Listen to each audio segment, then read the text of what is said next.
Thanks, Simon. Meanwhile, the Jamaica Football Federation is seeking to allay fears that the national senior women's program will be disbanded after the Reggae Girls failed to advance to this summer's Olympic Games. More in this report. Sports reporter with the Philadelphia Inquirer, Jonathan Tannenwald, was among those expressing concern on social media platform Twitter that Jamaica's national senior women's program was in danger of being disbanded following the CONCACAF Olympic qualifiers.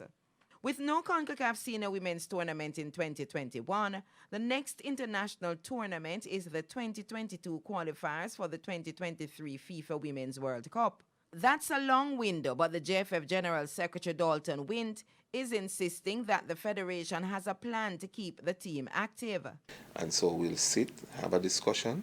The coaches will make their recommendation. We'll look at as a federation, look at it and see what we can afford. So you can categorically say that the program is not in danger of being disbanded? There's no way we'll allow this to happen. And I can tell you, remember we do have a partner in Ambassador Sidela Marley who have given a huge support to this program, and she would not sit down. And a matter of fact, the president is on record, our president, to say that the women's program will not die. Interim head coach Hubert Busby also expressed concern about the future of the women's program. There's no such thing as having a dormant program. Programs need to grow, and obviously players need to be evaluated constantly, especially for those who are coming through.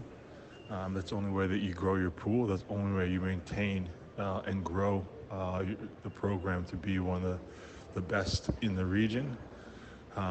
So obviously those are the discussions that we need to take place, and there needs to be a strategic plan in place for this to happen, and obviously a financial one to make sure that it's supported. His sentiment was shared by former national women's team coach Charlie Edwards. Definitely we need friendlies in all the FIFA windows, and also to, in my opinion, have a good relationship with your coaching staff and the players. Try and eliminate all the negativities between now and then so that you can get the players in a mentally positive frame of mind so that they can give you 100% or more. If the Reggae Girls go inactive for 18 months, they will be unlisted in the FIFA rankings. An unlisted team has little chance of attracting quality-friendly internationals.